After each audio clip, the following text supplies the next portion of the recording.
economy by Stuart Lansley. So last year when we had the Marshall Society at Cambridge University, so this guy called Stuart, he talked about a sharing economy. So his idea was basically for countries to set up what is called a social wealth fund in order to, so this is how it works. So it's a collective held financial firm fully owned by the public. So it's not being owned solely by the government, but by every citizen in this country. So the way it's funded is through, so his idea was to be funded by the revenues from natural resources. So for example, in Norway, they've got the North Sea oil field. So by selling the oil, these revenue will then be put into this fund. And so essentially, they've got the money into the fund. They then uses the fund to invest into different stocks and shares and bonds, which then gives the financial return. And through this way, these returns over time will increase and then being distributed towards. So the idea is to give every citizen a share of this return.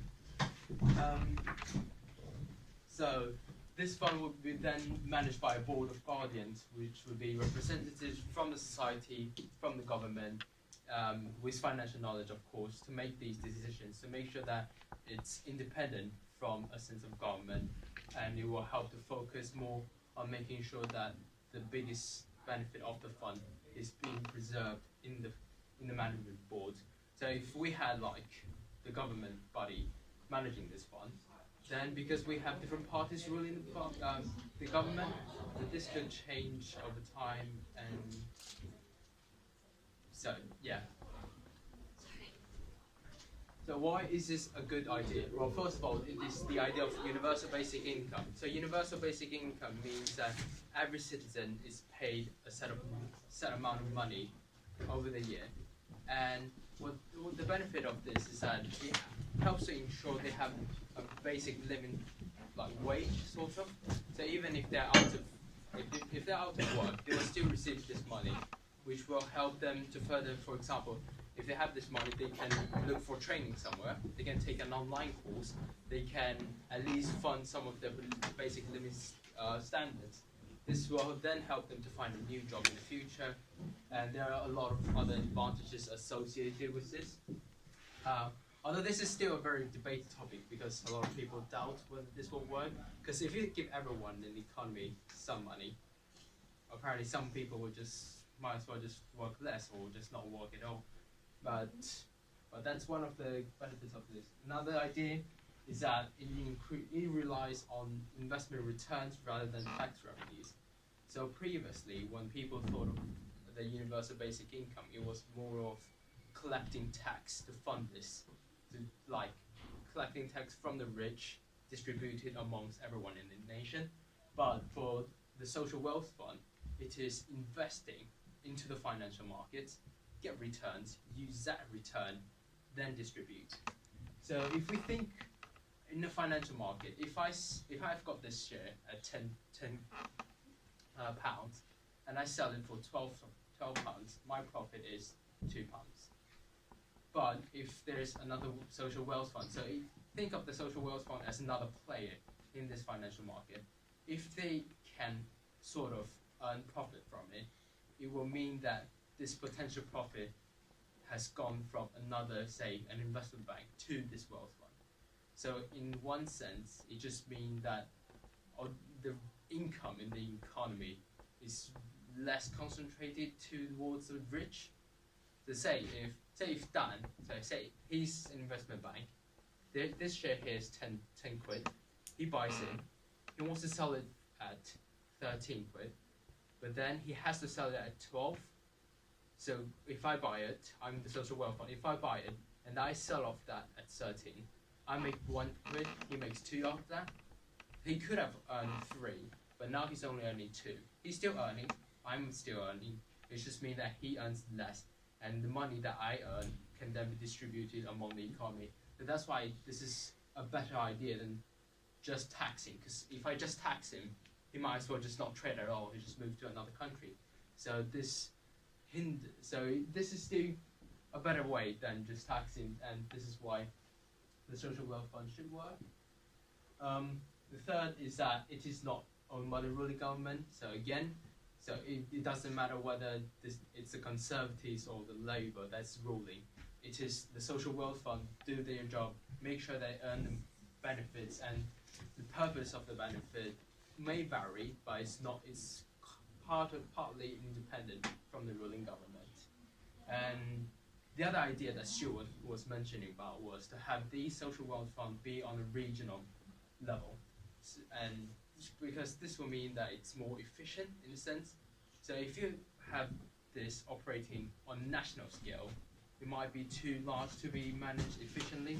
But if you do it, say, Essex, and then there's one in Kent, then it's more likely that they will make sure they know what they're doing efficiently within this area. So the reason why he mentioned about the regional scale is because when he looked at, we'll talk about it later, but when he looked at how the social wealth fund can be set up in the UK, he said that because the UK has never been a country with massive natural resources, this means that we can, if we look at the resources the government does own, it will be the land, which the public land or public infrastructure that the government owns. So from that sense, if we can operate it in a regional scale, this will help to, so if the Essex government would surely be more able to efficiently identify all financial assets in this region rather than a larger one looking at the whole UK as a whole. So the fourth one, the idea of impact investing. So if you read on the newsletter, there's a definition of impact investing. So what impact investing means is it makes sure that financial return is achieved at market rate, whilst the things that you invest in promotes social welfare and environmental welfare. So I know that you might know there are funds where when they invest, they just purely go for those that can promote the biggest social good. So, and in return, it means that they will hinder their financial return. So if they could have earned 3% or buy any share, they would be willing to earn literally nothing if they just to buy another share, for example, a solar cell company. But impact investment has a different idea. So this is one of the things Stuart talks about. He said that by using impact investing, this should also help to make sure that the UK is more, so there's promotion on gender equality, and there's also to make sure that income inequality is less in a sense.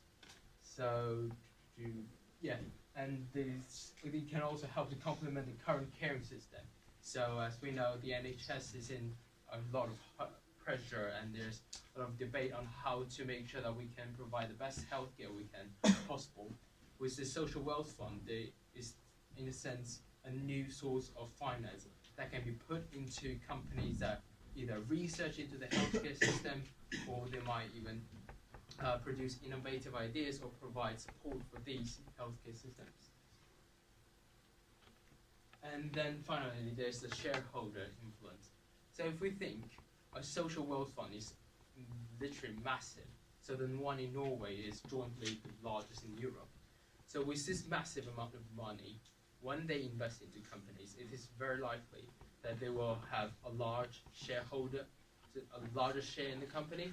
And once it reaches beyond 51%, it means that they're in the majority shareholder sense, and any decision that they put forward will be made. So the benefit of this, say Tesco, if they are paying workers very little, now this social wealth fund comes in, they're part of the shareholder committee. They say that, well, look, we can't pay them so little. We have to make sure that everyone is at least way beyond, or maybe improvement from the current wage standard.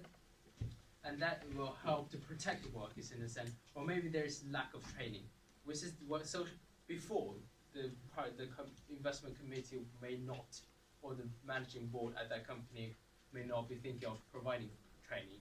But with social wealth fund being part of the committee now, they are acting the interest of the public. So they might promote more training of the company. So in that sense, it helps to in this boost protection and more caring for the public from public sense.